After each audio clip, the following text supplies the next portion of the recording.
emotional because this is my first head of mission post, and it's in such a beautiful country.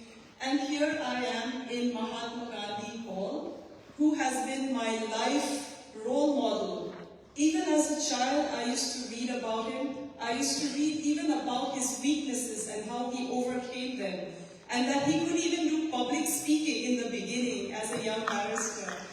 But I said, if he could do it, I can overcome anything. So he has been my mentor and life role model. I am so grateful to be here addressing such a talented, vibrant, multifaceted Indian diaspora here in such a beautiful, wonderful country.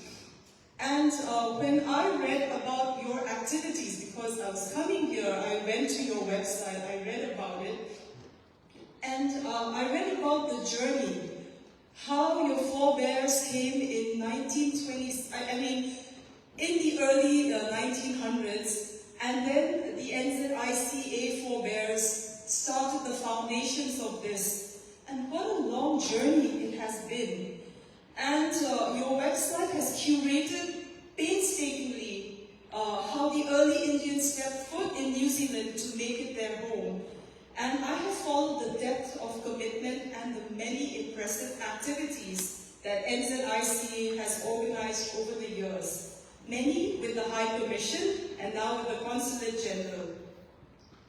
I am truly humbled that the Government of India has appointed me as High Commissioner of India to New Zealand at such a time like this, when there is vibrancy in our bilateral relations in every possible field, be it political, economic, trade, defense, culture, education, people to people. 2026 marks the celebration of 100 years of sports between India and New Zealand.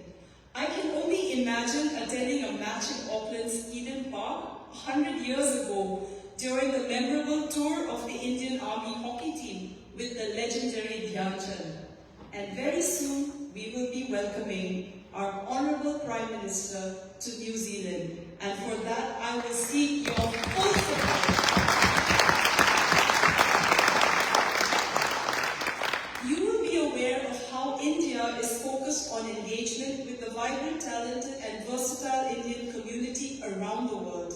You have made your home here in Aotearoa, have pursued your livelihoods, thrived, built relationships and experiences, and are contributing back to society here and to India. You are preserving Indian traditions, language, culture, art forms and Indian identity in a country which is now home to you.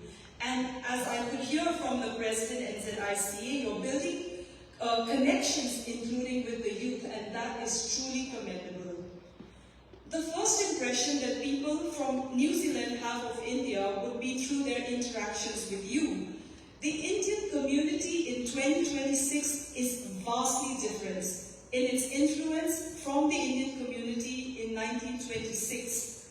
With an Indian diaspora of about 6% here, you are a formidable community. You have a voice and you have agency.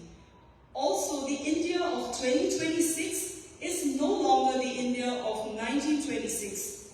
India is now the fastest growing major economy. It's undergoing rapid digital transformation with an incredibly talented